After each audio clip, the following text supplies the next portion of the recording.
Bienvenidos de nuevo, viajeros de la historia y apasionados por el misterio, a Sueña Historia. Prepárense para adentrarse en las brumosas tierras del norte, donde el frío muerde la piel y el filo de las hachas canta una canción ancestral. Hoy, desenterraremos los secretos de aquellos que no solo lucharon, sino que se transformaron en la batalla. Olvídense de los simples guerreros, estamos a punto de conocer a los berserkers. Hombres que, se decía, abandonaban su humanidad para abrazar la furia de los lobos y la fuerza de los osos. Eran poseídos por los dioses, embriagados por extraños brebajes o simplemente maestros del terror psicológico. Acompáñennos en este viaje épico a través de mitos, sangre y la inquebrantable voluntad de un jarl por salvar a su hijo de la bestia que lo había consumido. Capítulo 1. El rugido de Fenrir. El viento, una criatura salvaje que olía a sal marina y a la nieve eterna de las montañas, aullaba sobre el fiordo, una herida abierta en la piel de la tierra. Su lamento ancestral, un rugido sordo que se perdía en el vasto silencio de los acantilados, era el único sonido que competía con el martilleo rítmico de un herrero en Torsvik. El asentamiento, un puñado de casas de turba y madera ancladas en la roca, parecía desafiar la brutalidad del entorno, un último reducto de calidez y vida en un mundo dominado por el hielo y la oscuridad. Los techos, cubiertos de hierba, se fundían con el paisaje, camuflándose de la mirada de los dioses y de los enemigos. Pero la paz era una ilusión, un frágil espejismo que podía romperse en cualquier momento. El sol, una moneda de plata pálida, se hundía en el horizonte, tiñendo el cielo de tonos fríos de malva y gris. La luz, tenue y moribunda, se aferraba a la tierra como una última súplica. Era la hora de los lobos y de las sombras, el momento en que las historias, los mitos y las viejas leyendas cobraban vida. Y en ese crepúsculo, una historia se estaba escribiendo, no con tinta, sino con sangre y miedo. Al pie del acantilado, donde la arena oscura se mezclaba con las pequeñas olas que morían en la orilla, una escena macabra esperaba. No había cuerpos, no había rastros de lucha. Solo un mensaje, un símbolo de advertencia. Las olas, con su vaivén constante, habían esculpido la arena en una forma inquietante. 3 círculos concéntricos, perfectos en su simetría, rodeaban un punto central. Desde este punto, se extendían 3 líneas onduladas que se perdían en la arena mojada, como las garras de una bestia que se retiraba. Era la runa de Hera. La cosecha. La cuenta saldada. Rolf, el jarl de Torsvik, un hombre de hombros anchos y barba canosa, se arrodilló junto al rastro, el peso de los años y de las responsabilidades encorvando su espalda. Sus ojos, del color del hielo, se clavaron en la runa, y un escalofrío que nada tenía que ver con el frío del fiordo le recorrió la columna vertebral. Conocía el símbolo. Lo había visto en los relatos de los ancianos, en las historias susurradas junto al fuego. Hera. No significaba el buen año, la abundancia. Significaba el ciclo que se cierra, la deuda que se cobra. Significaba que los depredadores, las pesadillas de los que viven, habían despertado. Y venían por una razón. La razón llegó en la forma de un pescador tembloroso, un hombrecillo flaco y asustado llamado Leif, que tropezó en la entrada de la sala del clan. Jarl, la encontraron, su voz era un hilo casi inaudible. La cabeza de dragón. La de la expedición a las islas occidentales. Rolf sintió un nudo en el estómago. La expedición había desaparecido hace 2 lunas. Su hijo, Gunnar, iba en ese barco. Los rumores de que se habían hundido en una tormenta eran la única verdad tolerable. Pero ahora, la verdad se retorcía. ¿Dónde, Leif? La voz de Rolf era un susurro grave, la calma antes de la tormenta. En la entrada del fiordo del Cuervo, respondió Leif, señalando con una mano temblorosa hacia el norte. La cabeza del Drakkar. Y había runas grabadas. Runas rojas. Como sangre. Y había un lobo muerto. Enredado en las velas. La sala del clan, llena de guerreros y aldeanos, se sumió en un silencio tenso. El aire se hizo pesado, denso, cargado de un miedo ancestral. Los cuchicheos, antes reprimidos, explotaron como un incendio forestal. El rugido de Fenrir, alguien susurró. Fenrir ha despertado. Rolf se puso de pie, su voz como el crujido de un témpano al romperse. ¡Silencio! Su grito reverberó en la sala, haciendo temblar las vigas de madera. Fenrir está atado. Los dioses lo tienen amarrado. No son mitos lo que nos amenaza, sino hombres. Desgraciados que quieren robarnos. Pero sus palabras no tenían convicción. La runa, el rastro de la bestia, la cabeza de dragón en un lugar que no le correspondía, las coincidencias eran demasiadas para ignorarlas. Horas después, bajo la noche polar, Rolf se encontró en la sala del clan, frente al gran hogar que crepitaba y arrojaba chispas al aire. El Jarl había convocado a sus Dans, los guerreros más leales. Entre ellos, Guttorm, su hijo primogénito, un joven de apenas 20 inviernos que se agitaba en su asiento, ansioso por tomar las armas y vengar a su hermano. «Padre, esto es una afrenta», espetó Guttorm, la voz rota por la indignación. «Debemos encontrar a los culpables y hacerles pagar. Que la sangre limpie la nieve». Rolf se limitó a mirarlo, la paciencia del viejo guerrero en sus ojos. «¿Y qué encontraremos, hijo? ¿Una banda de bandidos que dejan huellas de lobo? Hay algo más, algo oscuro.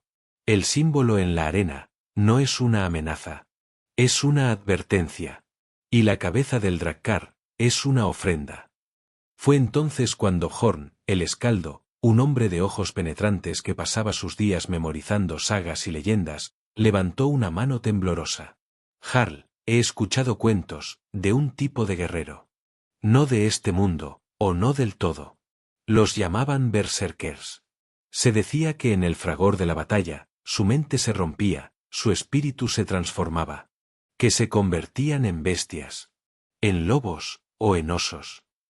Un silencio tenso se instaló en la sala. El concepto de berserker no era una leyenda. Era una realidad susurrada, una sombra en la periferia de la historia vikinga. Se hablaba de ellos como se habla de un fantasma que acecha en las afueras del poblado. Hombres que en su locura, se despojaban de armaduras, mordían sus escudos y se arrojaban al combate como si fueran poseídos por una furia divina o demoníaca. Rolf asintió, su rostro sombrío.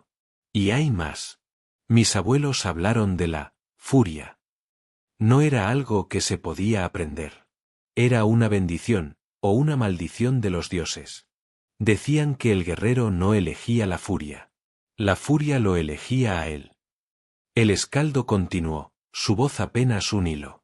Y el camino para invocarla, para despertar a la bestia interior, era un rito ancestral, un pacto con los viejos dioses. Los berserkers se convertían en un eco de Odín en su forma más salvaje, en un reflejo del mismísimo Fenrir, el lobo que devorará el sol. Pero su poder tenía un precio. No se podía regresar fácilmente de ese estado. Algunos nunca lo hicieron. Se volvían un peligro incluso para su propio clan. Guttorm resopló con incredulidad. ¿Supersticiones de viejos? Los bandidos son solo bandidos. Hay que cazarlos. La cabeza de dragón nos ha dado una señal, hijo, replicó Rolf, su voz grave y resonante. La sangre en las runas no era de los hombres. Era del lobo. Del lobo en el mástil. Y Leif no fue claro. Había algo más. Un hongo. Una manita muscaria, el hongo de los chamanes, el catalizador de las visiones. A la mañana siguiente, bajo un cielo gris plomo que prometía más nieve, Rolf, Guttorm y una docena de sus mejores guerreros se internaron en el fiordo del Cuervo. El aire se hizo pesado, denso, cargado de una electricidad inestable. Los copos de nieve que caían del cielo se detuvieron en el aire, como si el tiempo mismo hubiera decidido hacer una pausa. El silencio era casi opresivo, roto solo por el crujido de la nieve bajo sus botas.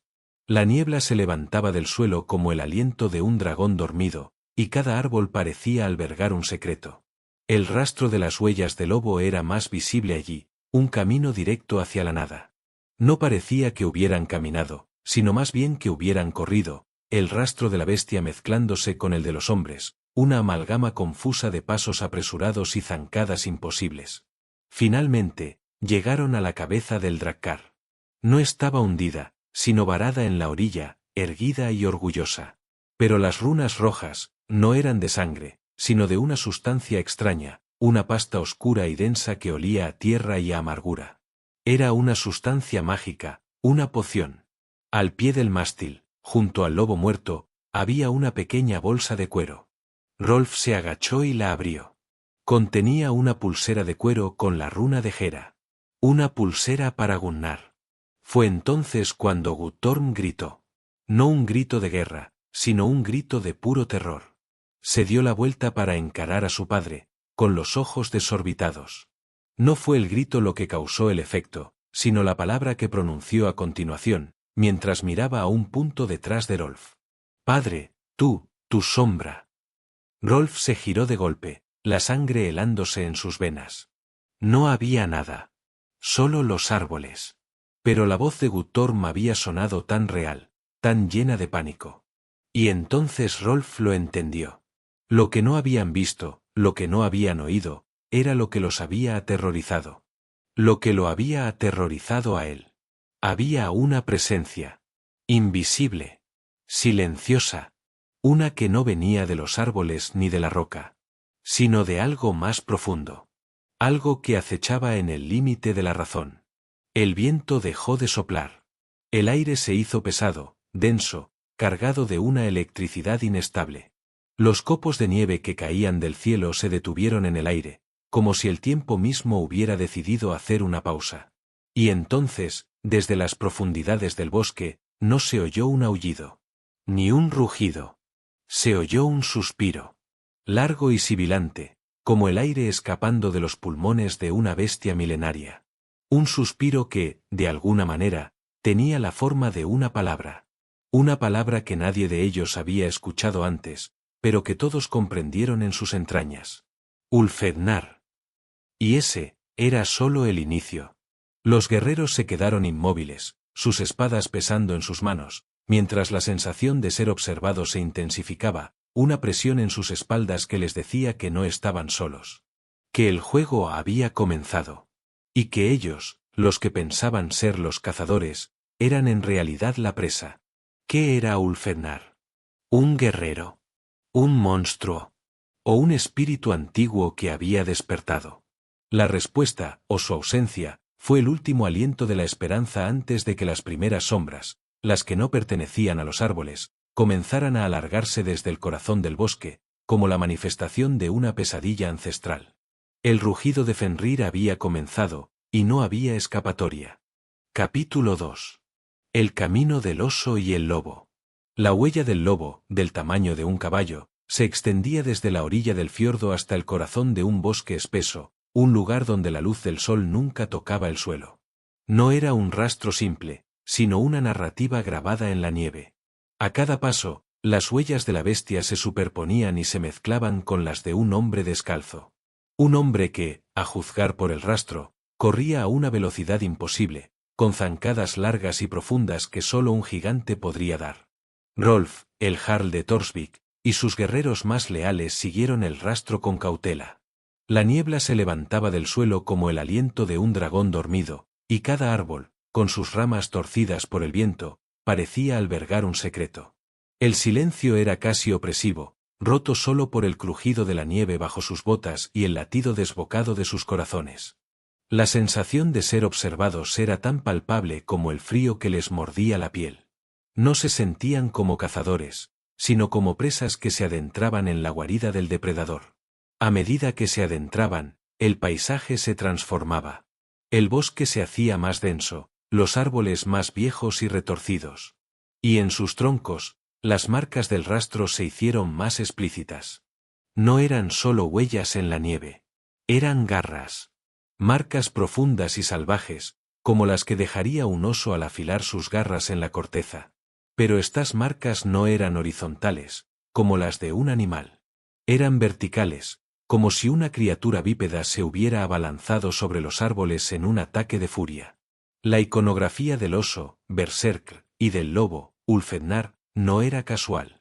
Estos animales no solo eran sus tótems, sino que se creía que eran las formas que su espíritu adoptaba al ser poseído por la furia. El rastro los llevó a una cueva, una herida oscura en el flanco de la montaña, custodiada por un círculo de piedras erosionadas por el tiempo. Nadie se atrevía a pisar ese lugar. Era sagrado. Antiguo.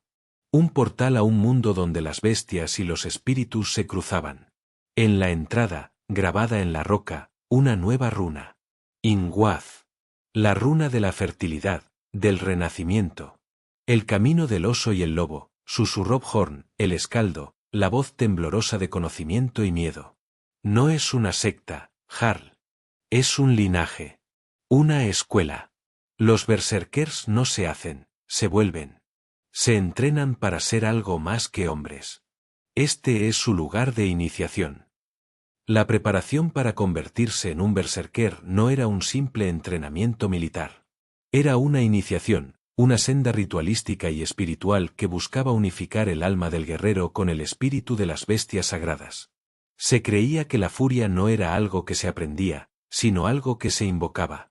Era una energía latente en la sangre de ciertos linajes, una chispa que debía ser alimentada y guiada hasta que consumiera por completo al hombre y lo transformara en algo más.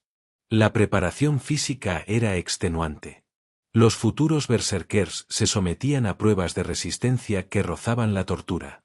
Ayunaban durante días, caminaban descalzos sobre la nieve, se bañaban en aguas heladas y se exponían a climas extremos para endurecer sus cuerpos, y más importante aún, sus mentes. El objetivo no era solo volverse más fuerte, sino aprender a dominar el dolor, a ignorar las señales que el cuerpo enviaba para sobrevivir. El dolor, para ellos, no era un obstáculo, sino una herramienta. Pero la verdadera iniciación ocurría en la soledad, lejos de la civilización. El guerrero pasaba meses en los bosques profundos o en las cuevas de las montañas. Allí, se sumergía en la naturaleza, observando y emulando a los animales. La iconografía del oso, berserk, y del lobo, Ulfednar, no era casual. Estos animales eran los tótems de su poder, la representación de la furia salvaje y la astucia depredadora. El aspirante a berserker dormía en madrigueras de oso, acechaba sus presas como un lobo y en los momentos más oscuros de su soledad, se sometía a ritos chamánicos.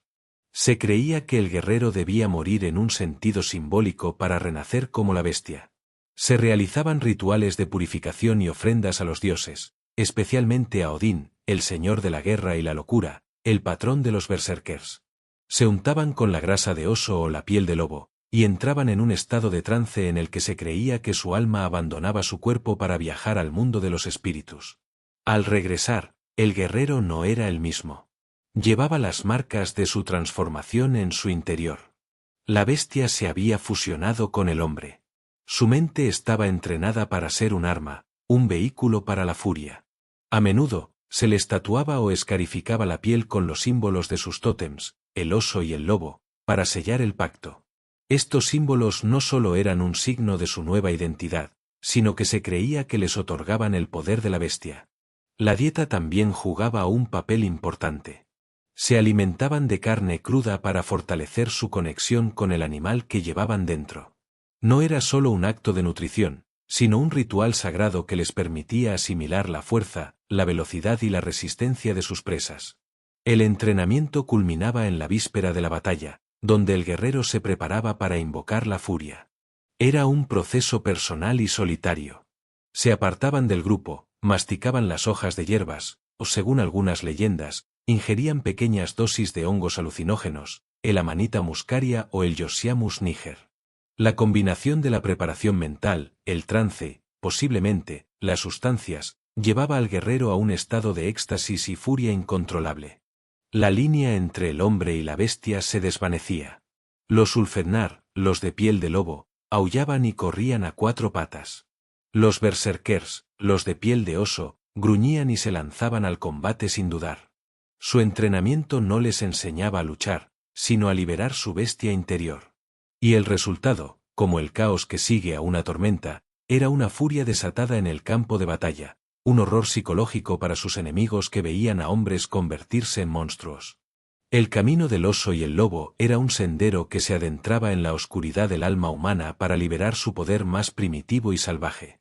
Fue entonces cuando Guttorm, ansioso e impaciente, se adelantó a Rolf y susurró: «Esto es una trampa, padre. Que nos sigan. Nos están esperando». Rolf no respondió. Sus ojos estaban fijos en la entrada de la cueva. El silencio se había vuelto un peso. De repente, una voz profunda y resonante, una voz que no venía de la cueva, sino del corazón mismo del bosque, rompió el silencio. No era una voz de hombre, sino un susurro que parecía vibrar en la roca y la nieve. El camino del lobo es un sendero de dolor, susurró la voz. Cada herida es un paso hacia la libertad. Cada mordisco es una ofrenda a la bestia.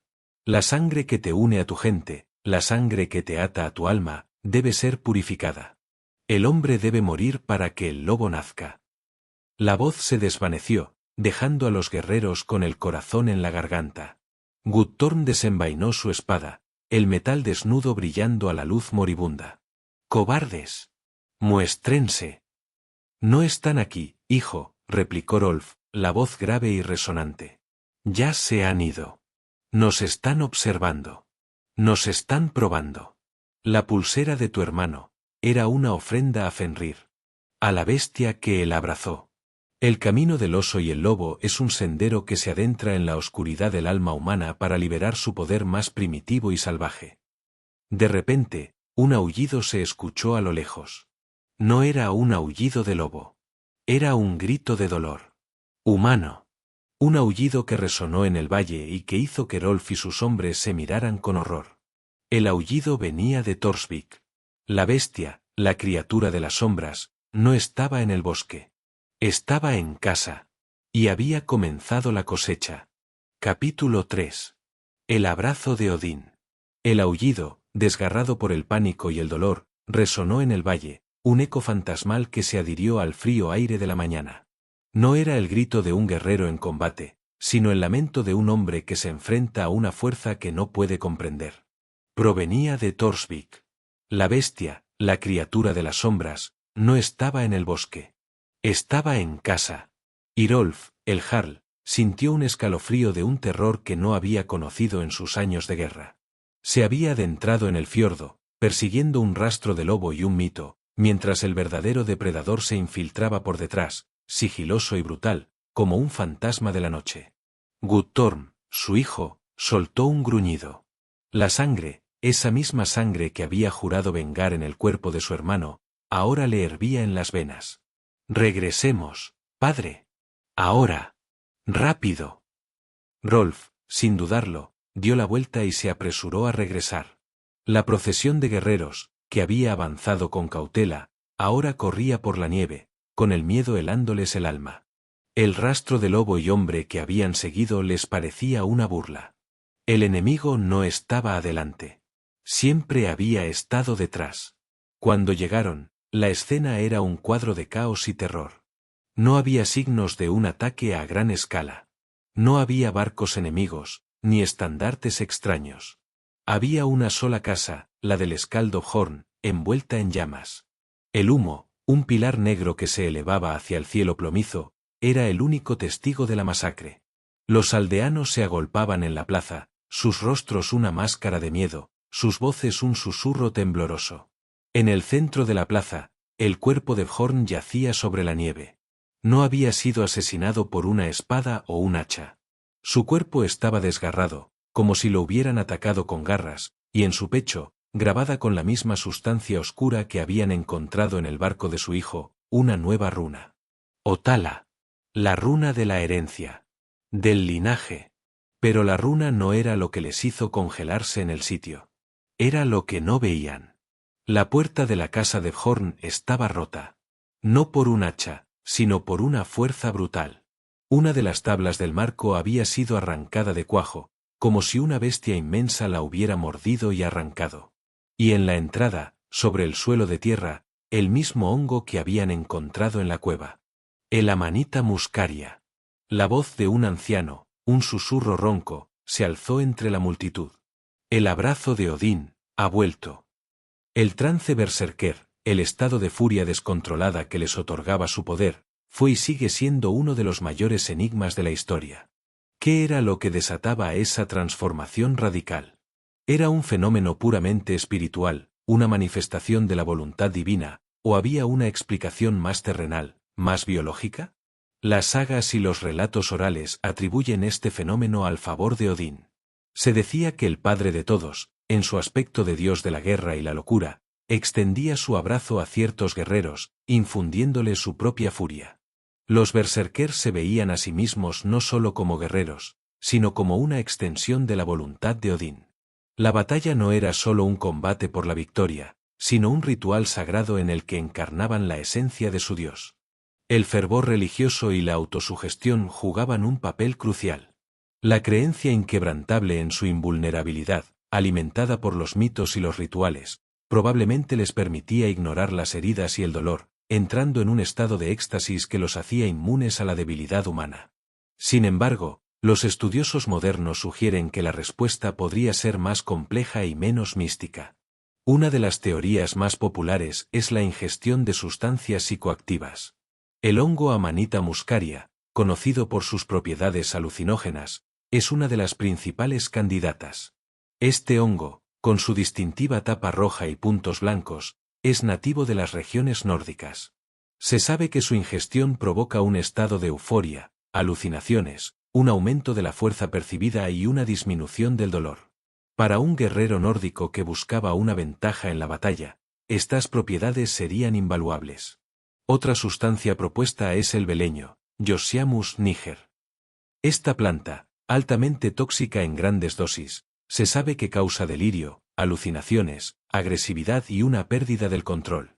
La combinación de sus efectos narcóticos y estimulantes podría explicar la naturaleza salvaje e incontrolable de la furia berserker. El riesgo de envenenamiento o muerte por la ingestión de estas sustancias era alto, lo que podría explicar por qué la vida de un berserker era tan corta y por qué se les consideraba tan cercanos a la muerte. La preparación ritualística era la clave para activar el trance. En la víspera de la batalla, los berserkers se apartaban del resto de la horda. Realizaban ritos en los que invocaban a sus tótems, el oso y el lobo, y se adentraban en un estado de euforia y fervor religioso. El ayuno prolongado, la exposición al frío y la privación de sueño también contribuían a un estado mental alterado, bajando las defensas psicológicas y permitiendo que la furia tomara el control. Masticaban los bordes de sus escudos, una acción que servía tanto como una muestra de su ferocidad como un ritual para desatar la rabia contenida. Para el guerrero, el trance era una experiencia transformadora. No era solo un estado de furia, sino un viaje a un plano de existencia donde la conexión con los dioses y las bestias se hacía tangible. La mente consciente se apagaba y la bestia tomaba el control. No había lugar para el miedo o el dolor, solo para la necesidad primal de destruir al enemigo. El cuerpo se movía por instinto, una máquina de matar que se mantenía en pie a pesar de las heridas, impulsada por una energía que parecía no tener fin. Para sus enemigos, el berserker en trance era la encarnación de la pesadilla. Ver a un hombre, sin armadura y con la piel teñida de pintura de guerra, gruñendo como un animal y avanzando sin importar las flechas que se clavaban en su cuerpo, era un golpe psicológico devastador. La simple presencia de un berserker era a menudo suficiente para romper la moral de una línea de batalla. El abrazo de Odín, ya fuera por medios divinos o por la química de la naturaleza, era lo que convertía a un hombre en un berserker. Era un pacto de sangre y locura que los llevaba más allá de la mera humanidad, un viaje al corazón de la furia donde el guerrero no solo luchaba, sino que se convertía en la batalla misma. Rolf miró a Guttorm. No fue un asalto, hijo, susurró el jarl. Fue un mensaje. Bjorn, el escaldo, era un hombre de conocimiento. Conocía las sagas, las leyendas. Ellos no vinieron a saquear. Vinieron a buscar algo. Y lo encontraron. ¿Qué, padre?, preguntó Guttorm. La mirada de Rolf se desvió a la runa Otala en el pecho de Bjorn. El clan. La herencia. Fue entonces cuando los ojos de Guttorm se posaron en la puerta destrozada de la casa. La puerta, susurró. La destrozaron a mordiscos. Y la verdad, fría y afilada como el acero, se abrió paso entre la bruma del misterio. Lo que habían encontrado en el barco de su hijo no era una ofrenda a Fenrir. Era un ritual. Gunnar, su hijo, había abrazado la furia. No había muerto en una tormenta. No había sido asesinado por bandidos. Se había unido a ellos. a los Ulfednar. Y la muerte de Bjorn no era un asalto. Era una iniciación. El Escaldo, con su conocimiento de las leyendas, había sido el guía de este rito, el que les había enseñado el camino para convertirse en la bestia. La runa en su pecho, Otala, era un símbolo de que el linaje de los berserkers se había renovado. Y ahora, estaban de regreso. El terror se apoderó de Guttorm. Su hermano, el joven que había crecido a su lado, había abrazado la locura. Se había convertido en la bestia que él tanto anhelaba cazar. Rolf, por su parte, miró al cielo plomizo. El aullido de dolor de Bjorn no era el fin, sino el principio. El abrazo de Odín no era un regalo. Era una plaga. Y su clan, su familia, su gente, estaba en el centro de la furia desatada. Capítulo 4. La furia desatada. El fuego consumía la casa del Escaldo Bjorn, y sus llamas, danzando en la penumbra del crepúsculo, proyectaban sombras gigantescas y retorcidas que se retorcían en las paredes de las casas vecinas. El olor a carne quemada y a humo denso se aferraba al aire, un testimonio sombrío de lo que había ocurrido. Torsvik, el asentamiento de Torsvik, que siempre se había enorgullecido de su resistencia y valentía, ahora se sentía como una trampa. Los gritos de miedo y la histeria se propagaban entre los aldeanos como un virus, mientras Rolf, el Jarl, se quedaba paralizado. El rostro de su hijo Guttorm era una mezcla de terror e incredulidad. No era un ataque de un enemigo extranjero. Era un asalto desde adentro. Desde las profundidades de su propia historia.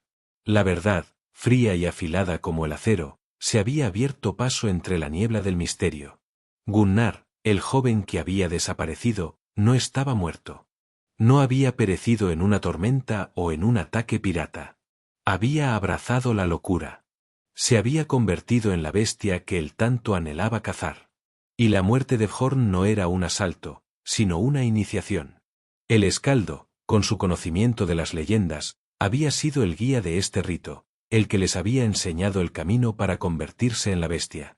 La runa en su pecho, Otala, era un símbolo de que el linaje de los berserkers se había renovado. Y ahora, estaban de regreso. Pero no había tiempo para el luto. Rolf, con la mente clara a pesar del pánico que se apoderaba de su clan, miró a su alrededor, buscando signos de los atacantes. No había nada. Solo la casa en llamas y la runa grabada en el pecho del Escaldo. Y entonces, un nuevo grito, esta vez de un guerrero en el muro de defensa, rasgó la noche. Jarl. Una figura. En el bosque. Rolf y Guttorm corrieron hacia el muro de defensa. La figura, que se encontraba en el corazón del bosque, no se movía. Permanecía inmóvil, observando. La luz de la luna, pálida y fría, iluminaba su silueta. No llevaba armadura, solo un torso desnudo. Su piel, teñida con una pasta oscura y runas rojas, brillaba con una luz sobrenatural. Su cabello, un desorden de trenzas y perlas, se movía salvajemente con el viento. Y en sus manos, un hacha de 2 manos, que brillaba con una luz plateada. Y entonces, la figura se movió. No corrió. Se lanzó al ataque, con una velocidad y una ferocidad que desafiaban la comprensión humana. Cruzó el claro en un abrir y cerrar de ojos. No se detuvo ante la empalizada de madera, sino que la atravesó como si fuera de paja. Sus hachas, una en cada mano, se movían con una velocidad y una fuerza que dejaban un rastro de destrucción a su paso. Los gritos de los guerreros en el muro se convirtieron en un murmullo de terror. La figura, una máquina de matar imparable, no se detenía. El campo de batalla era el escenario final para la manifestación del fenómeno berserker. La víspera había sido de rituales y preparación, pero la batalla misma era la explosión, la liberación de toda esa energía contenida. Los berserkers no se unían a las filas de la formación de escudos. Su lugar estaba al frente, en la vanguardia, o en los flancos, listos para sembrar el caos y romper la resistencia enemiga. La descripción de su entrada en combate es una de las más aterradoras de las sagas nórdicas. No corrían, se lanzaban al enemigo como una manada de lobos hambrientos. Llevaban 1 o 2 hachas, a menudo sin escudos, ya que morderlos o lanzarlos era parte de su ritual. La falta de armadura no era un acto de valentía, sino de necesidad, ya que la armadura de hierro pesada entorpecía sus movimientos, y en su estado de trance, eran inmunes al dolor. Sus características en la batalla eran inconfundibles. Emitían gruñidos y aullidos guturales que helaban la sangre. Sus rostros se contorsionaban en muecas salvajes, y sus ojos, inyectados de sangre, parecían no ver al enemigo, sino a una entidad abstracta que debían destruir. La resistencia al dolor era su arma más letal. Relatos antiguos cuentan de berserkers que continuaban luchando con heridas graves, con flechas clavadas en sus cuerpos, con huesos rotos, sin siquiera inmutarse. Se movían con una velocidad y una fuerza sobrehumana, arrasando con los guerreros y rompiendo las formaciones con una furia implacable. La forma de su ataque era caótica y brutal. No usaban tácticas. No se preocupaban por la defensa. Su único objetivo era destruir. Se lanzaban al centro del enemigo, cortando, desgarrando y aplastando a sus oponentes con una ferocidad que los hacía parecer más una fuerza de la naturaleza que un grupo de hombres. Sus ataques eran tan violentos que a menudo sus propias armas se rompían, y continuaban luchando con sus manos desnudas, mordiendo y estrangulando a sus enemigos. El efecto psicológico de su presencia era devastador. Los soldados que se enfrentaban a ellos no veían a un hombre, sino a una bestia. La creencia de que se estaban enfrentando a algo demoníaco o sobrenatural rompía su moral y los sumía en el pánico. El terror de sus enemigos era un factor tan importante en la victoria como su fuerza física. El miedo los hacía dudar, los hacía flaquear, los hacía cometer errores que los berserkers aprovechaban sin piedad. Las crónicas de la época cristiana a menudo los describen como paganos que habían hecho un pacto con el diablo para obtener su poder. Sus hazañas en la batalla eran tan extraordinarias que solo podían ser explicadas por una intervención sobrenatural. La furia del berserker no solo era una herramienta de guerra, sino un espectáculo de terror que se grababa en la memoria de sus víctimas y servía como una advertencia para cualquiera que se atreviera a interponerse en el camino de la expansión vikinga. La furia desatada no era solo una fase de la batalla, era su punto culminante, la manifestación de todo lo que el berserker representaba. El caos, la violencia y la destrucción, todo condensado en un solo hombre que había renunciado a su humanidad para convertirse en la encarnación de la guerra misma. El grito de Guttorm rompió el trance de Rolf. Su hijo, con el rostro pálido y los ojos desorbitados, señalaba a la figura en el muro. «Padre, es él. Es Gunnar». Rolf sintió que el mundo se le venía encima. No era un extraño. No era un demonio. Era su hijo. Su primogénito. El joven que había desaparecido. Ahora, una máquina de matar sin rostro, sin alma, que se movía entre sus hombres, cortando y destrozando. «Gunnar.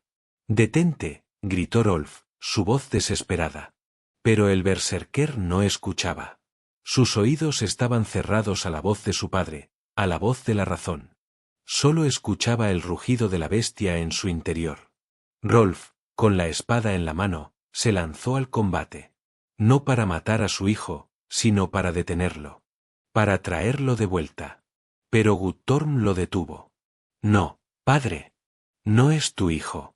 Es la bestia. Te matará». Rolf no escuchó.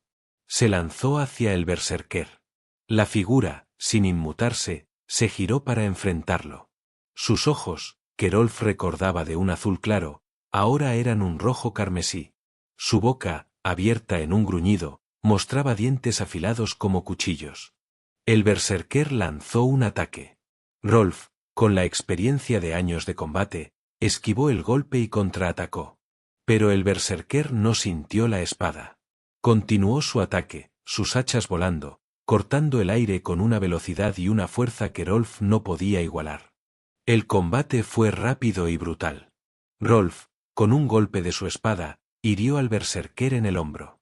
Una herida profunda, que sangraba profusamente. Pero el berserker no se inmutó. Continuó su ataque, sus hachas volando con una fuerza y una ferocidad que Rolf no podía igualar. El jarl, con la edad pesándole en los huesos, fue superado. El berserker, con un último ataque, golpeó su espada de la mano de Rolf y lo arrojó al suelo. Rolf, en el suelo, Vio la figura de su hijo, la figura de la bestia, alzarse sobre él. Vio los ojos inyectados de sangre, la boca abierta en un gruñido, las hachas levantadas. Y entonces, la figura habló. Su voz, no la de su hijo, sino un eco gutural y salvaje, resonó en la noche. El camino del oso y el lobo es un sendero de dolor, susurró la voz. El hombre debe morir para que la bestia nazca. El padre debe caer para que el hijo se levante. La furia desatada es un regalo de los dioses. Y tú, Jarl, eres la última ofrenda. El berserker se abalanzó. Rolf cerró los ojos, preparándose para el final. Pero la muerte no llegó. En su lugar, un grito. El grito de su hijo. Guttorm, con la espada en la mano, se había lanzado al ataque. No para matar a su hermano, sino para detenerlo. Para salvar a su padre. Guttorm, con el corazón roto y la espada en la mano, se enfrentó a la bestia que una vez fue su hermano. Sabía que no podía vencerlo. Pero podía detenerlo. Podía darle tiempo a su padre para levantarse. Y en ese momento, Guttorm, el joven inexperto que había soñado con la gloria, se convirtió en un guerrero. En un hombre. La furia desatada. El caos, la violencia y la destrucción, todo condensado en un solo hombre. Pero ahora, un nuevo elemento se había añadido a la ecuación. El amor. El amor de un padre por su hijo, el amor de un hermano por su hermano. Y en esa lucha, entre la bestia y el hombre, la furia desatada se encontró con una fuerza que no podía comprender. Una fuerza que, aunque no podía vencer a la bestia, podía darle tiempo. Y en el tiempo, hay esperanza. Capítulo 5. El terror de los mares.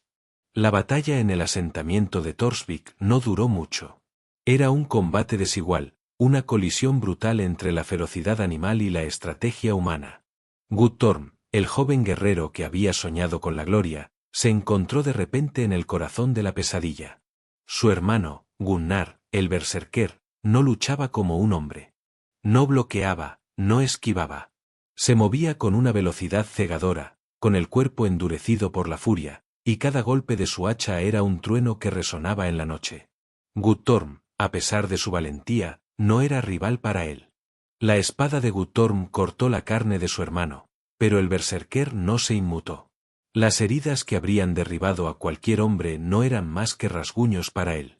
La furia había tomado el control, y no había nada que pudiera detenerlo.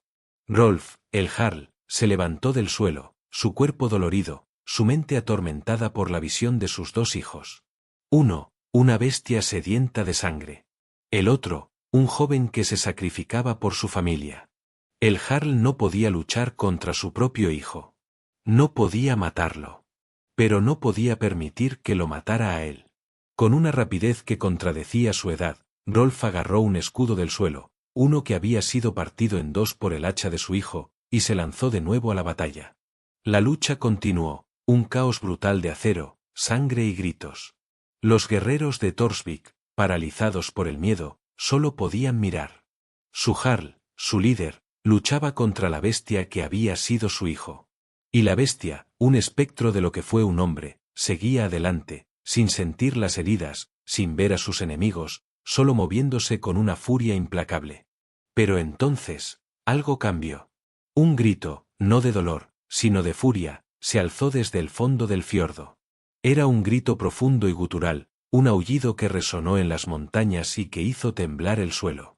Era el aullido de un Ulfednar. No había solo un berserker. Había dos. Desde las profundidades del fiordo, dos figuras, una con una piel de oso y la otra con una piel de lobo, emergieron de la oscuridad. No corrían, sino que se deslizaban. Sus movimientos eran fluidos, una danza macabra de violencia y poder. No llevaban armadura, solo pieles de animales, y sus hachas, una en cada mano, brillaban con una luz propia. Los Ulfednar, los de piel de lobo, aullaban y corrían a cuatro patas.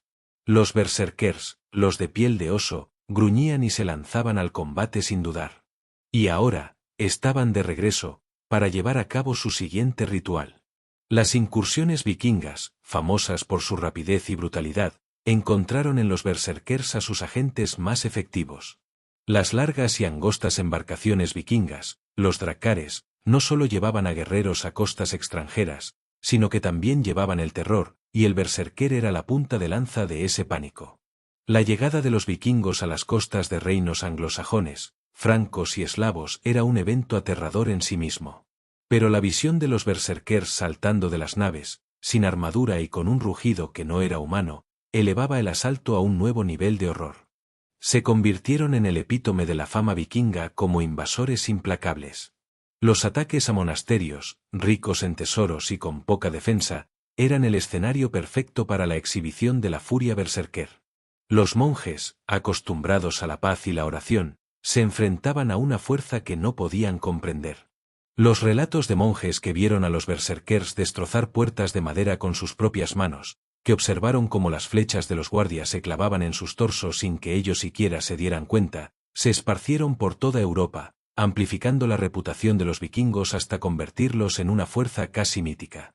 En el saqueo y la conquista, la furia de los berserkers era tanto un arma psicológica como física. Su presencia en la vanguardia rompía la voluntad de las defensas. La gente huía del miedo, los soldados abandonaban sus posiciones y las aldeas enteras se rendían al ver a estas figuras salvajes avanzar sin vacilar.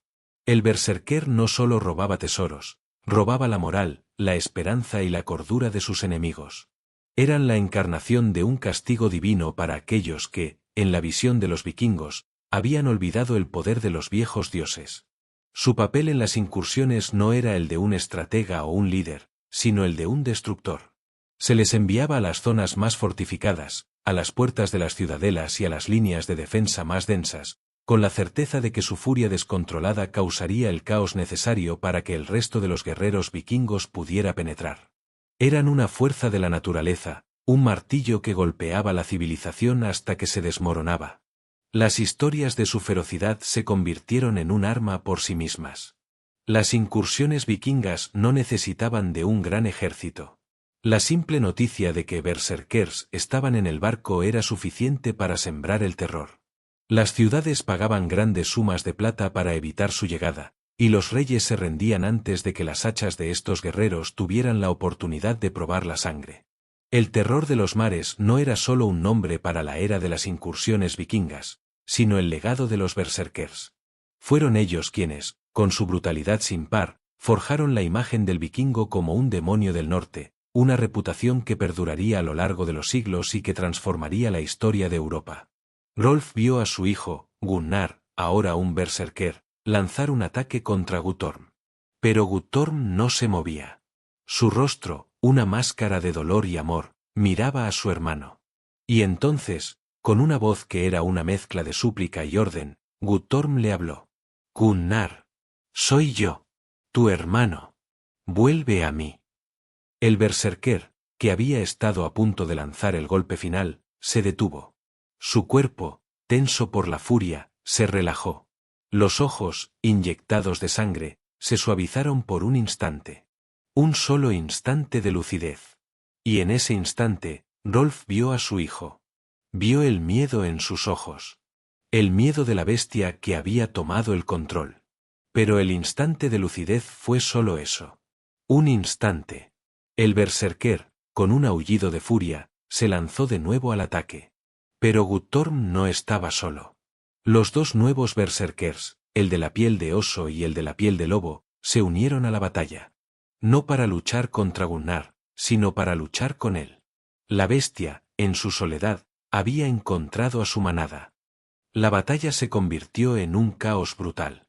Rolf, Guttorm y los pocos guerreros que aún se atrevían a luchar, se enfrentaban a 3 berserkers, 3 máquinas de matar imparables, 3 demonios de la noche.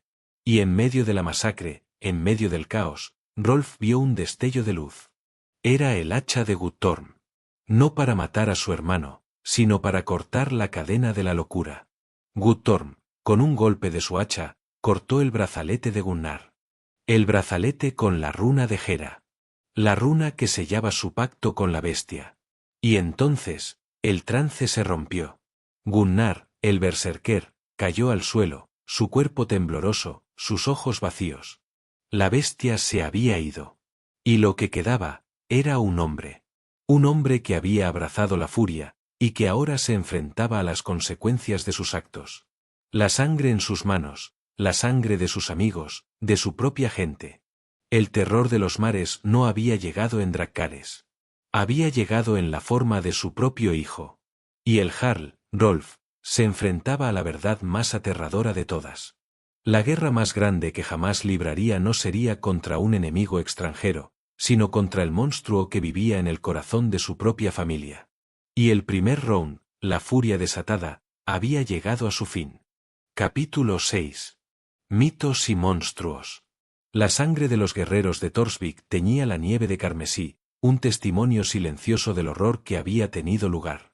El fuego, que había consumido la casa del escaldo Horn, ahora moría lentamente, sus ascuas un recordatorio de la violencia desatada. En medio del caos, 3 figuras yacían inmóviles. 2 de ellas, los berserkers que habían acompañado a Gunnar, ahora estaban muertos. No por las espadas de los guerreros, sino por la furia de Rolf, el Jarl, que había usado la fuerza de la desesperación para derribarlos. La tercera figura, Guttorm, su hijo, yacía inconsciente, con una herida profunda en la cabeza, víctima del ataque brutal de su propio hermano. Y la cuarta figura, Gunnar, el berserker, se arrastraba en la nieve, su cuerpo tembloroso, su mente rota. Rolf se acercó a su hijo, su corazón un nudo de dolor y alivio. Vio las heridas de Gunnar, las cicatrices de la locura en su piel, las runas tatuadas en su cuerpo, un mapa de su descenso a la bestia. Pero en sus ojos, el vacío. La bestia se había ido. Y lo que quedaba, era un hombre. Un hombre que había abrazado la furia, y que ahora se enfrentaba a las consecuencias de sus actos. La sangre en sus manos, la sangre de sus amigos, de su propia gente. Pero la batalla no había terminado. La verdadera guerra, la guerra de la mente, recién comenzaba. Los aldeanos, que habían presenciado la masacre, ahora se agolpaban alrededor de Gunnar. No con compasión, sino con miedo. No veían a un hombre. Veían a un monstruo.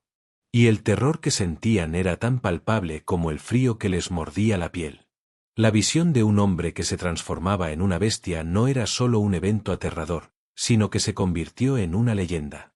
A medida que el fenómeno berserker se extendía, su imagen se distorsionaba y se elevaba a la categoría de mito. La realidad de su lucha, ya de por sí brutal, se adornaba con elementos fantásticos hasta que la línea entre el guerrero y el monstruo se volvía borrosa. Desde la perspectiva de sus víctimas, los berserkers eran, sin duda, criaturas inhumanas. Los relatos de los monjes, que escribían las crónicas medievales, los describían como demonios o licántropos, hombres que se transformaban en bestias. Se les atribuían hazañas imposibles, arrancar árboles de raíz, romper rocas con sus puños y ser inmunes a las armas de acero. Estas historias, que se transmitían de aldea en aldea, creaban una imagen de los berserkers como una plaga sobrenatural, una fuerza de la naturaleza que no podía ser detenida. Las sagas y los poemas escáldicos de los propios nórdicos también contribuían a la construcción de su leyenda, aunque desde una perspectiva diferente. Para ellos, los berserkers no eran demonios, sino héroes de un linaje superior, guerreros tocados por los dioses. Sus proezas eran exageradas hasta convertirlos en figuras casi míticas, los protectores de los reyes y los guerreros de élite de Odín. Los poemas los describían como máquinas de matar con ojos de fuego y corazones de acero, una alabanza a su valentía y a su poder. La mitología se mezclaba con la realidad. Se hablaba de piel de oso que les protegía de las espadas y de la piel de lobo que los hacía más veloces que cualquier animal. Estas descripciones no solo eran una metáfora, sino que eran tomadas al pie de la letra por la gente común. Se creía que el berserker no era solo un hombre en un estado de trance, sino una criatura que había fusionado la sangre de un hombre con el espíritu de una bestia. El mito de los berserkers no era solo una historia. Era una herramienta de guerra psicológica, un arma de propaganda que precedía a los vikingos en sus incursiones. La leyenda de los hombres lobo y los hombres oso del norte se extendió por toda Europa, transformando la guerra en una batalla contra una fuerza de la naturaleza. Los berserkers eran el fantasma del campo de batalla, y su reputación, construida sobre el terror y la leyenda, era tan temible como su hacha. Gunnar, el berserker, se levantó lentamente, su cuerpo tembloroso, sus ojos vacíos. Vio la sangre en sus manos, la sangre de sus amigos, la sangre de su propia gente. Y entonces, sus ojos se posaron en el cuerpo inerte de su hermano, Guttorm. El dolor, que no había sentido en su estado de furia, lo golpeó con la fuerza de un rayo. Gritó. No un grito de furia, sino un grito de dolor. Un lamento que se extendió por el fiordo, un eco del aullido que había lanzado cuando abrazó la locura. Los aldeanos, al ver su dolor, no sintieron compasión. Sentían miedo. El hombre que había matado a sus amigos, a sus vecinos, ahora lloraba. ¿Era una trampa? ¿Era la bestia que fingía ser un hombre? Nadie se atrevía a acercarse. Excepto Rolf. El jarl se acercó a su hijo, su rostro una máscara de dolor. Se arrodilló a su lado, lo abrazó y lo consoló. Hijo, mi hijo, susurró. Te has perdido. Pero no estás solo. Te has ido por un tiempo, pero has vuelto. Pero los aldeanos no creían en su regreso. No veían a Gunnar, el hijo del jarl. Veían a un monstruo.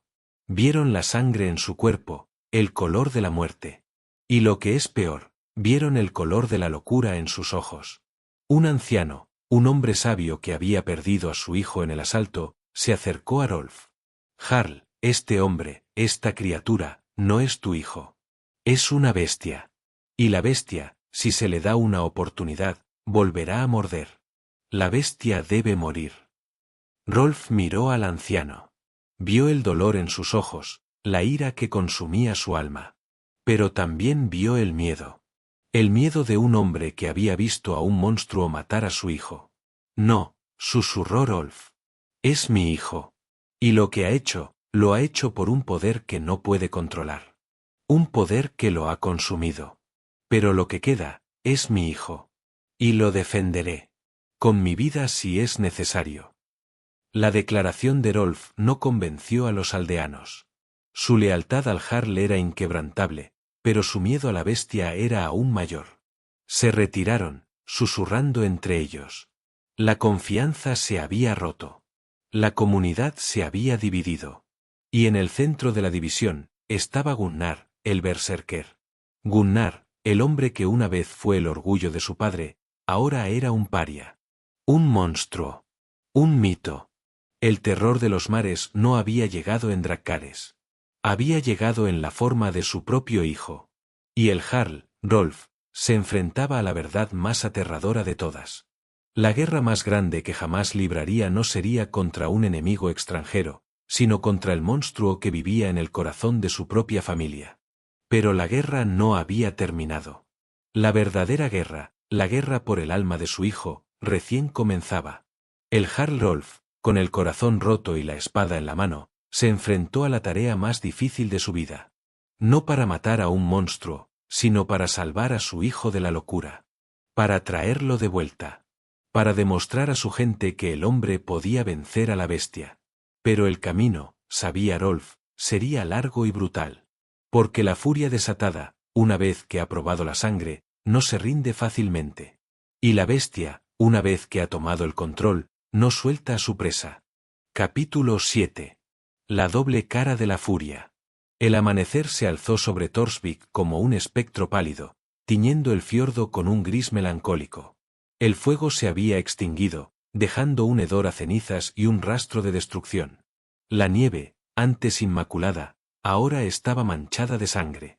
El silencio no era de paz, sino de un trauma profundo, la calma tensa que precede a una tormenta. Los aldeanos se movían como fantasmas, susurrando entre sí, con miradas de desconfianza. El enemigo no se había ido. Se había infiltrado en la psique del clan, una plaga invisible de miedo y paranoia. En la gran sala del clan, Rolf, el jarl, se sentaba junto a su hijo Guttorm, cuya cabeza estaba vendada, su rostro pálido y sus ojos cerrados. Al otro lado de la mesa, un rincón oscuro y solitario, Gunnar, el berserker, se sentaba, inmóvil. Sus manos, que habían destrozado a sus amigos, ahora temblaban. Sus ojos, vacíos, miraban al fuego, como si estuvieran viendo un horror que solo él podía percibir. La bestia se había retirado, dejando un vacío inmenso, un desgarro en su alma. El berserker, el héroe de la batalla, era también un peligro en tiempos de paz. Su furia, que les otorgaba un poder inigualable en el combate, era una espada de doble filo que amenazaba con cortar los lazos de la sociedad que tanto se esforzaban por proteger.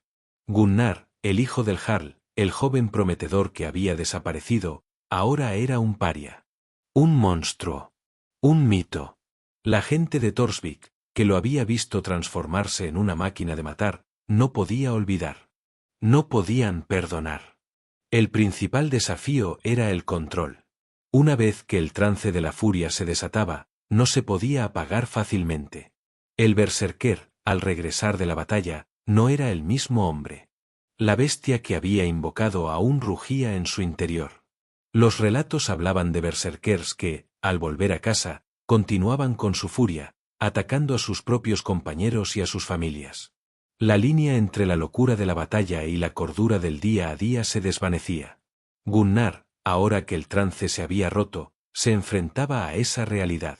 El remordimiento, el dolor, la culpa, todo lo que la furia había reprimido, lo golpeaba con la fuerza de un rayo.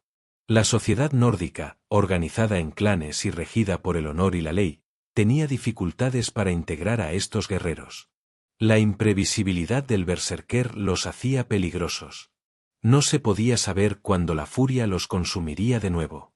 Los berserkers a menudo eran marginados, viviendo fuera de los asentamientos principales o en comunidades pequeñas compuestas solo por ellos. Eran valorados en la guerra, pero temidos en la paz. Gunnar se había convertido en un prisionero de su propia mente. Un exiliado en su propio hogar. El problema de la adicción a su estado alterado también era una realidad. Se creía que la euforia y el poder que sentían en el trance eran tan intensos que algunos guerreros buscaban activarlos sin una causa justificada. No solo para la batalla, sino para sentirse vivos, para escapar de la mundanidad de la vida. Esta adicción los hacía aún más impredecibles y peligrosos, ya que la furia se convertía en una droga, y la violencia, en el único camino para obtenerla. Rolf miró a su hijo. Vio el tormento en sus ojos, la culpa que lo consumía. Y en ese momento, Rolf entendió la verdadera naturaleza del fenómeno berserker. No era un regalo de los dioses, sino una maldición. Un pacto con una fuerza que te devora desde adentro. No era solo una locura, sino un castigo. Y Gunnar, su hijo, era el vivo ejemplo. Las leyes y los códigos de honor de la sociedad nórdica intentaron gestionar esta amenaza. Las sagas hablan de reyes y jefes que prohibieron los duelos o los actos violentos entre los berserkers en tiempos de paz. Los que no podían controlar su furia eran exiliados, o en casos extremos, ejecutados. Los berserkers se convirtieron en una casta de guerreros que vivían al margen de la ley, con sus propias reglas y códigos, aceptados solo por su valor en la batalla. La doble cara de la furia era un recordatorio constante de que el poder sin control es un veneno. El berserker, que era un héroe en la batalla, era también un paria en la sociedad. Su existencia planteaba preguntas profundas sobre la naturaleza humana, sobre la línea entre el hombre y la bestia, y sobre el precio que se debía pagar por un poder tan grande. Su historia no era solo una de valentía y conquista, sino también de soledad y aislamiento, de una vida vivida en los márgenes de la cordura. El Jarl Rolf, con el corazón en un puño, se levantó y se acercó a Gunnar. Le puso la mano en el hombro, una mano firme y cálida. Gunnar se encogió. El contacto, que una vez fue una muestra de amor paternal, ahora era una fuente de dolor. Hijo, susurró Rolf. La bestia se ha ido. Ahora, el hombre debe vivir. Gunnar levantó la mirada, sus ojos, llenos de lágrimas, se encontraron con los de su padre. Padre, su voz era un hilo, rota por el dolor. No sé cómo. No sé cómo vivir con esto. No sé cómo vivir con la sangre en mis manos. He matado a mis amigos. He herido a mi hermano. Y el anciano, el escaldo, él me ayudó. Él me guió. Y yo lo maté.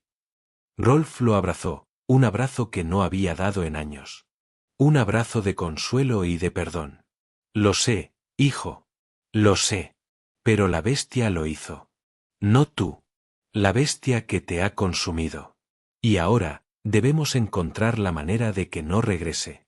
Debemos encontrar la manera de que la bestia no vuelva a morder.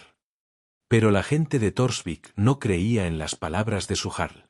El miedo, más fuerte que el amor, se había apoderado de sus corazones. La ira, el dolor, el resentimiento, se estaban convirtiendo en un odio silencioso que se dirigía hacia el joven berserker. Gunnar no era solo un hombre. Era un recordatorio de que la locura podía atacar en cualquier momento. De que la bestia podía volver a morder. Una noche, un grupo de guerreros, liderados por el hermano del anciano asesinado, se acercó a la sala del clan. No venían a negociar. Venían a exigir. Jarl, el líder, un hombre de hombros anchos y mirada fría, se dirigió a Rolf. No podemos vivir con la bestia. La bestia debe morir. Entrégalo. O todos pagaremos el precio. Rolf miró a su alrededor. Los rostros de sus guerreros, que siempre habían sido leales a él, ahora estaban divididos. Algunos, llenos de miedo, querían que entregara a su hijo. Otros, con lealtad inquebrantable, estaban listos para luchar. La doble cara de la furia había llegado a su hogar.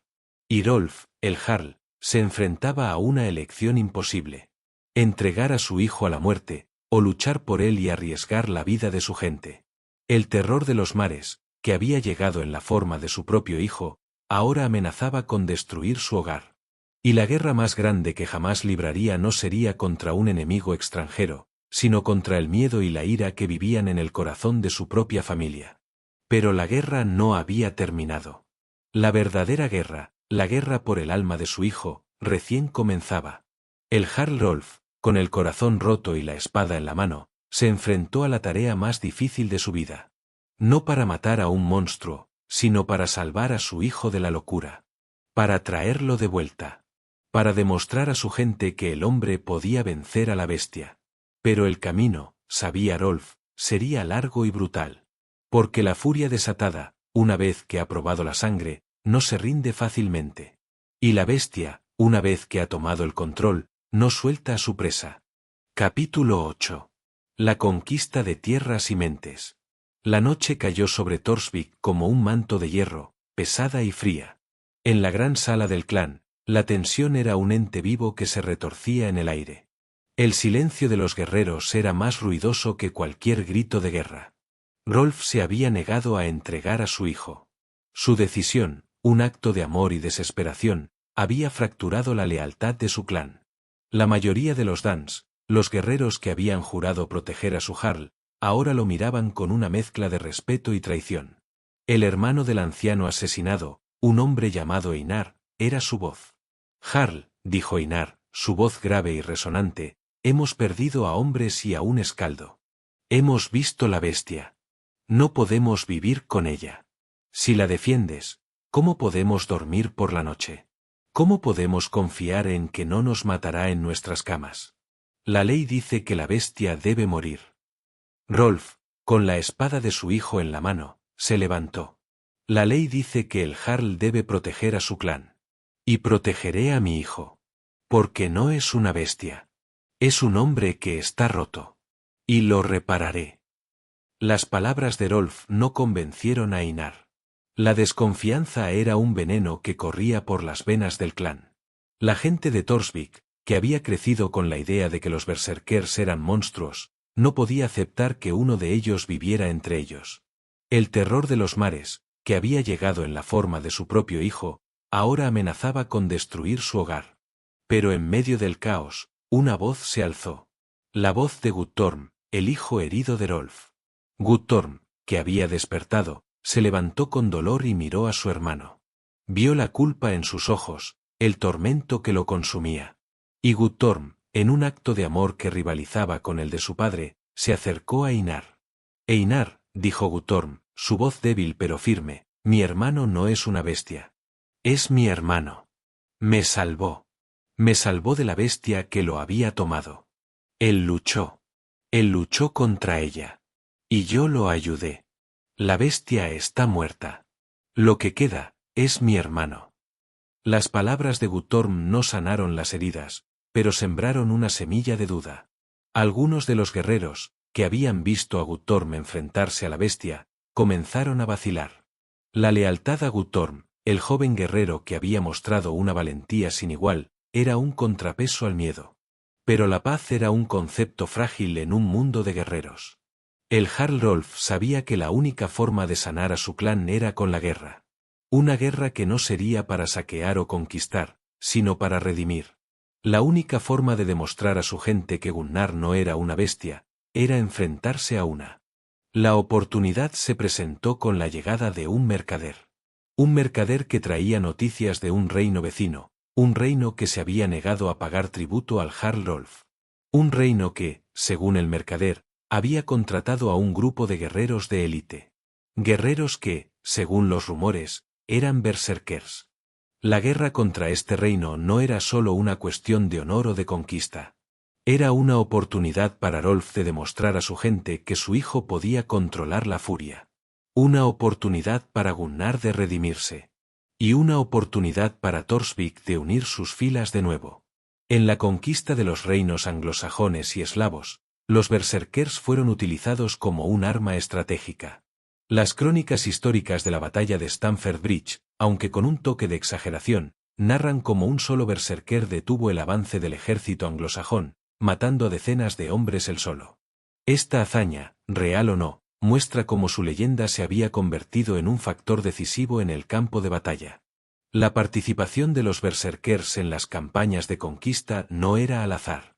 Se les asignaba la tarea de romper las líneas de defensa más densas, de asaltar las puertas de las fortalezas y de actuar como una fuerza de choque que desmoralizaba al enemigo. Su mera presencia en un ejército era una ventaja psicológica. Los soldados enemigos, que habían oído los cuentos sobre estos hombres bestia, a menudo huían al verlos, permitiendo a los vikingos una victoria más fácil. En las tierras eslavas, los berserkers fueron utilizados para dominar a las tribus locales y establecer rutas comerciales. Su brutalidad era un mensaje claro para cualquiera que se atreviera a oponerse a la expansión vikinga. Eran la encarnación de la mano dura, la fuerza sin piedad que aseguraba la sumisión. La leyenda de los berserkers contribuyó a la expansión vikinga de una manera que las sagas no siempre capturan. No solo conquistaron tierras, sino también mentes.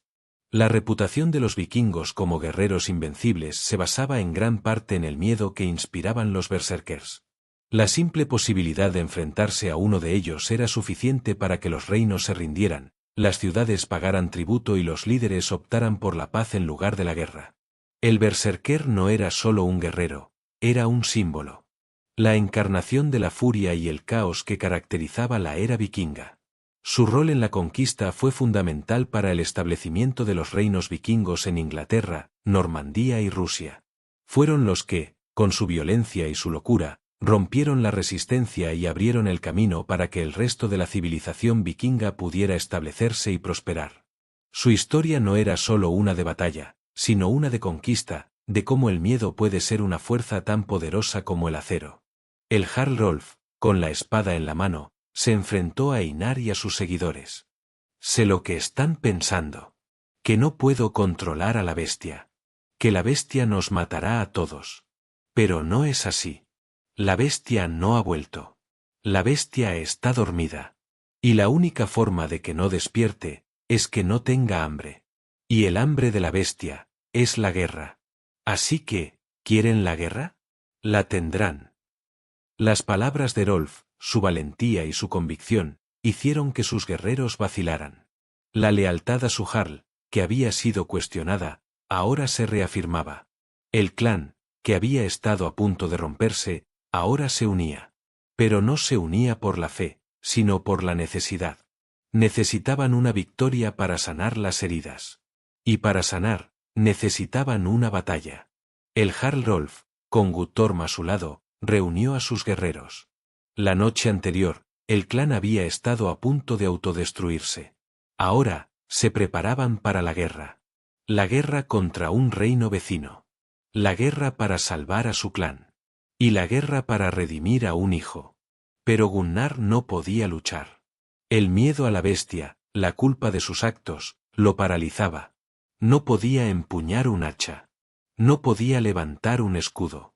La guerra, para él, No era una oportunidad de redención, sino un recordatorio de lo que había hecho.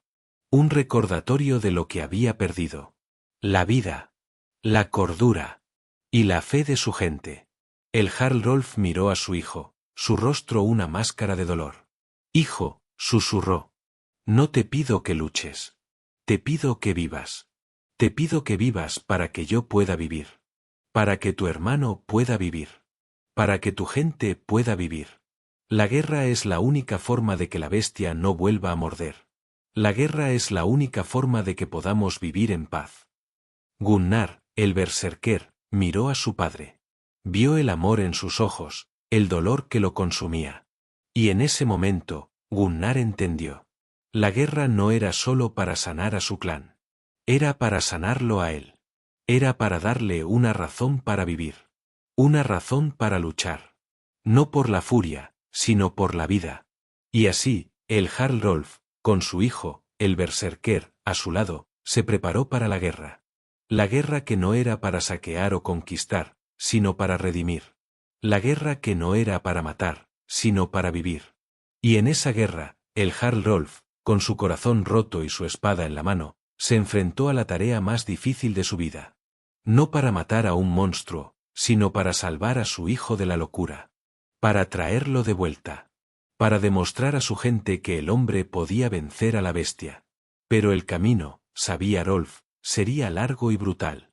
Porque la furia desatada, una vez que ha probado la sangre, no se rinde fácilmente.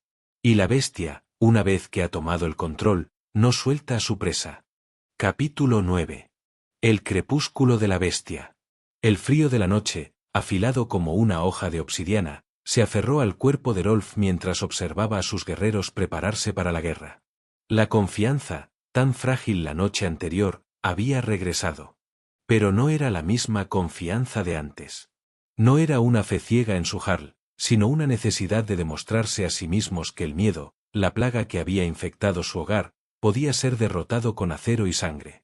Y en el centro de ese campamento improvisado, su hijo Gunnar, el berserker, se movía como un fantasma, una sombra entre los guerreros que, hasta hacía poco, habían sido sus amigos.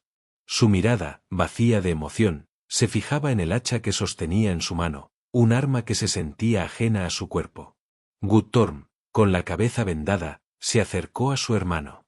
Su rostro, antes lleno de ira, ahora solo mostraba preocupación. Hermano, susurró. No tienes que luchar. Nadie te lo pide. Quédate aquí. Estarás a salvo. Gunnar no respondió. Su mirada seguía perdida, un abismo de tormento. Guttorm le puso la mano en el hombro, una mano firme y cálida. Hermano, insistió Guttorm. No lo hagas. No por ellos. Hazlo por ti. No dejes que la bestia vuelva a tomar el control. No dejes que el crepúsculo de la bestia te consuma. El crepúsculo de la bestia, una frase que resonaba con la verdad. La era de los berserkers, al igual que la era vikinga misma, no duraría para siempre. El crepúsculo de la bestia llegó con la consolidación de los reinos y la expansión del cristianismo por Escandinavia. Los mismos berserkers que habían sido la fuerza de choque de la conquista, se volvieron obsoletos y peligrosos en un mundo que se dirigía hacia el orden y la civilización. Con la cristianización, la antigua religión nórdica y sus prácticas chamánicas comenzaron a ser vistas como paganas y demoníacas. Los ritos que los berserkers realizaban para invocar la furia, que antes eran considerados un pacto con los dioses, ahora se veían como un trato con el diablo. La Iglesia, con su énfasis en la ley, el orden y el control de las pasiones, no podía tolerar la existencia de guerreros que se despojaban de su humanidad para abrazar a la bestia. Los reinos, que antes dependían de la brutalidad de los berserkers, ahora buscaban una forma de control. Los reyes, en busca de un ejército más organizado y disciplinado, comenzaron a ver a los berserkers como una amenaza a su autoridad. Su lealtad era a la furia y a los dioses antiguos, no a un rey o a la ley cristiana. Las leyes que buscaban suprimir su existencia no tardaron en aparecer. En Islandia, por ejemplo, las sagas nórdicas registraron leyes que prohibían el comportamiento berserker, declarando a los que lo practicaban como reos de la furia y castigándolos con el exilio o la muerte. La práctica de ir berserk se convirtió en un acto ilegal, un crimen que amenazaba el orden social. Los últimos relatos de su furia son escasos y a menudo teñidos de tristeza. Hablan de berserkers que se aferraban a las viejas costumbres en un mundo que los había superado. En las batallas posteriores, ya no eran la fuerza de choque, sino una curiosidad, una reliquia de un pasado salvaje. Los guerreros que luchaban por la gloria de Cristo no tenían lugar para la locura de los viejos dioses. El berserker, en su esencia, era un producto de una era de caos y guerra. En un mundo que buscaba la paz y la estructura, su furia era un anacronismo. No fueron derrotados en batalla, sino que se desvanecieron de la historia, absorbidos por una nueva religión y un nuevo orden social. Su legado perduraría, pero su existencia física se convirtió en un recuerdo, en una figura de la mitología que se contaba a los niños para enseñarles sobre la brutalidad de un mundo que ya no existía. El crepúsculo había llegado, y la bestia había regresado a su guarida, dejando atrás solo el eco de su rugido. Rolf, el Jarl, miró a sus dos hijos. Uno, Guttorm, un hombre de honor y valentía, que había enfrentado a la bestia para salvar a su hermano. El otro, Gunnar, un hombre que había abrazado la locura para encontrar un poder que lo había consumido. Y en esa dualidad, Rolf vio la historia de su pueblo. El pasado y el futuro, la tradición y la civilización, la bestia y el hombre, todo en sus dos hijos. Hijo, le dijo Rolf a Gunnar, su voz llena de dolor y amor. No te pido que luches. Te pido que vivas. Te pido que vivas para que yo pueda vivir. Para que tu hermano pueda vivir. Para que tu gente pueda vivir. La guerra es la única forma de que la bestia no vuelva a morder. La guerra es la única forma de que podamos vivir en paz. Gunnar, el berserker, levantó la mirada. Sus ojos, antes vacíos, ahora estaban llenos de una chispa de vida. El dolor, la culpa, el remordimiento, todo lo que la furia había reprimido, lo golpeaba con la fuerza de un rayo. Pero también había algo más. Una decisión. Una elección. La elección de un hombre de luchar por su vida. Padre, susurró Gunnar. Lucharé. Lucharé por ti. Lucharé por mi hermano. Lucharé por mi gente. Pero no lucharé por la bestia. Lucharé por mí. Lucharé para que la bestia no vuelva a tomar el control. Lucharé para que mi gente me vea como un hombre, no como un monstruo. La declaración de Gunnar, un juramento de un hombre que había perdido su alma, resonó en el campamento. Los guerreros, que habían dudado, ahora lo miraban con una nueva luz. No veían a un berserker. Veían a un hombre. Un hombre que había luchado contra la oscuridad y que había decidido luchar por la luz. El Jarl Rolf, con el corazón en un puño, abrazó a su hijo. Hijo, susurró.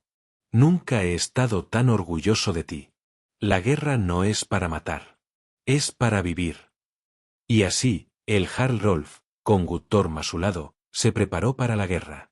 La guerra que no era para saquear o conquistar, sino para redimir. La guerra que no era para matar, sino para vivir. Y en esa guerra, el Jarl Rolf, con su corazón roto y su espada en la mano, se enfrentó a la tarea más difícil de su vida. No para matar a un monstruo, sino para salvar a su hijo de la locura. Para traerlo de vuelta. Para demostrar a su gente que el hombre podía vencer a la bestia. Pero el camino, sabía Rolf, sería largo y brutal.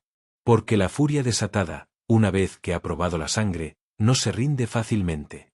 Y la bestia, una vez que ha tomado el control, no suelta a su presa. Capítulo 10. El eco del trance. El sol, un disco de oro pálido, se alzó sobre el valle, proyectando sombras largas y afiladas sobre el campo de batalla. Pero esta no era una batalla de sangre y acero. Era una batalla de voluntades. Torsvik y sus aliados, una fuerza de guerreros que habían dejado atrás su miedo, se enfrentaban a un ejército de berserkers, la fuerza que, según los rumores, había sido contratada por el reino vecino para intimidar y saquear. En el centro de las filas de Torsvik, Rolf, el Jarl, se erguía con Guttorm a su lado. Y a su lado, con el hacha en la mano, Gunnar, el berserker, se preparaba para la guerra. No había ritos. No había cánticos. No había bailes. Solo el silencio. El silencio de un hombre que se enfrenta a la bestia. Gunnar, el berserker, no había consumido los hongos. No había realizado los rituales. No había invocado a la bestia. Había elegido. Había elegido luchar como un hombre. El ejército enemigo, una horda de hombres con sus rostros pintados y sus cuerpos cubiertos con pieles de animales, avanzaba.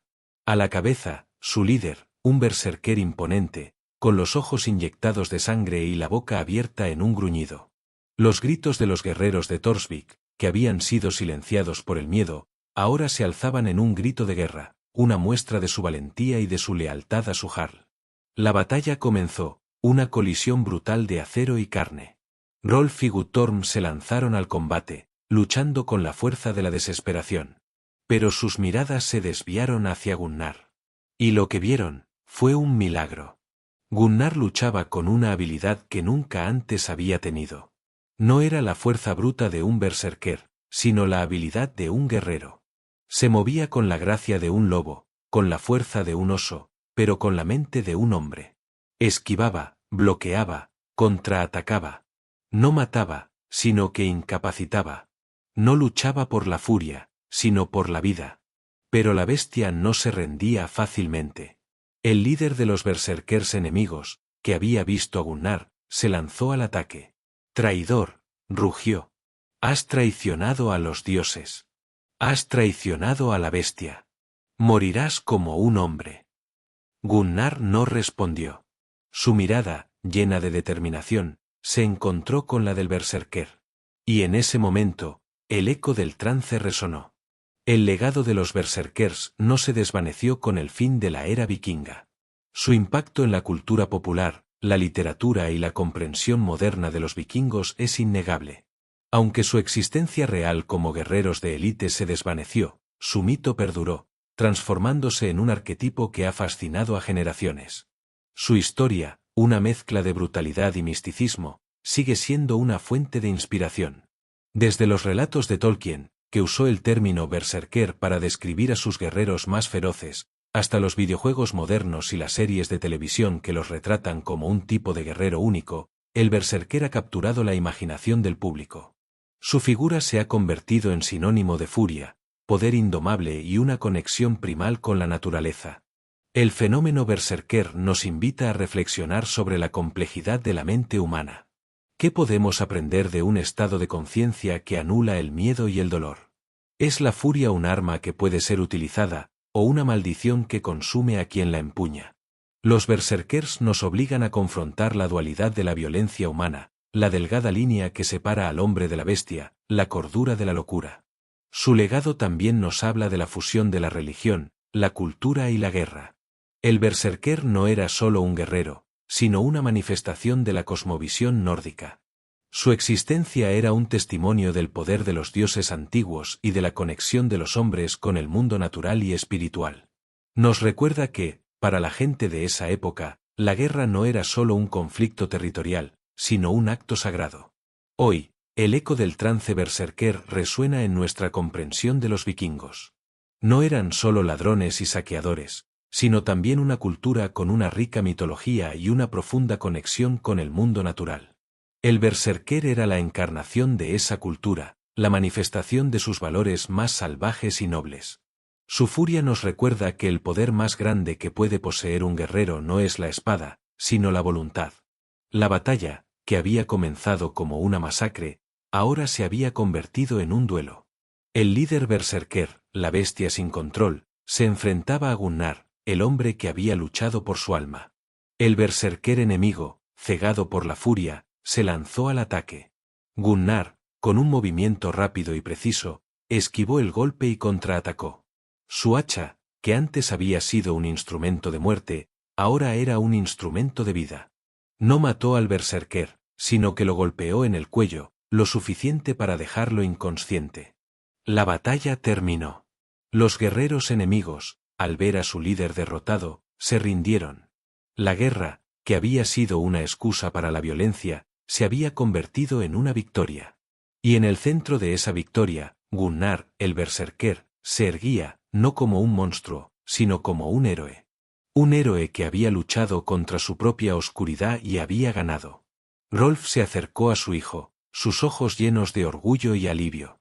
Vio a su hijo, no como el berserker, sino como el hombre. El hombre que había vuelto. El hombre que había encontrado la paz en la guerra. El eco del trance resonó en el valle. No como el rugido de una bestia, sino como el grito de un hombre que había recuperado su alma.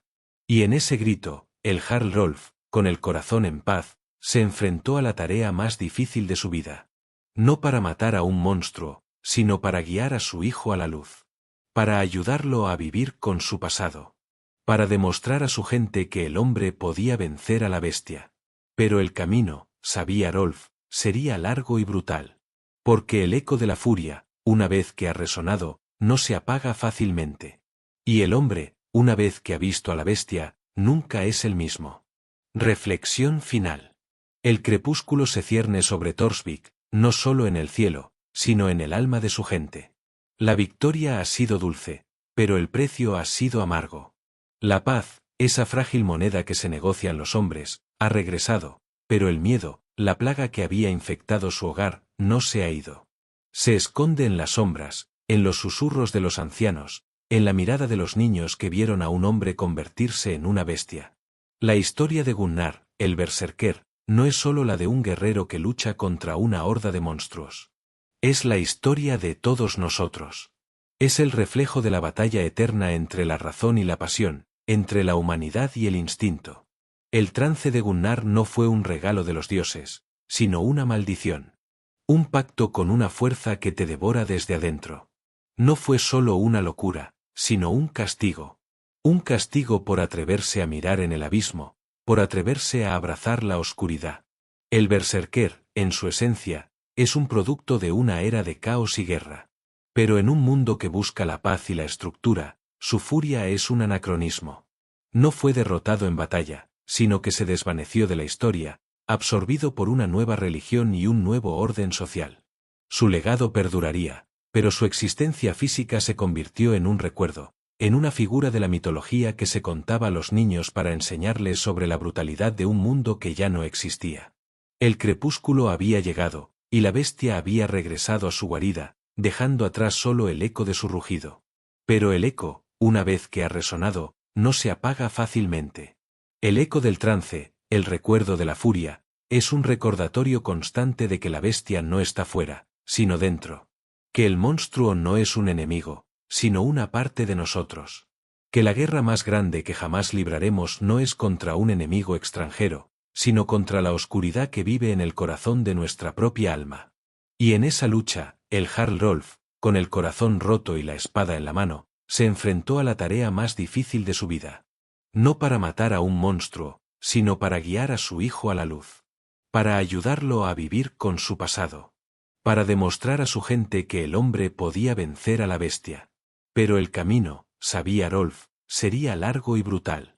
Porque el eco de la furia, una vez que ha resonado, no se apaga fácilmente. Y el hombre, una vez que ha visto a la bestia, nunca es el mismo.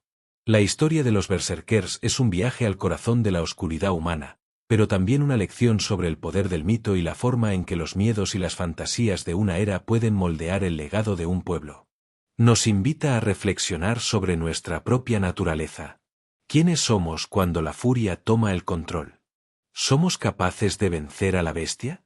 ¿O la bestia, al final, siempre gana? La respuesta, tal vez, no se encuentre en las sagas, sino en el eco de nuestra propia alma.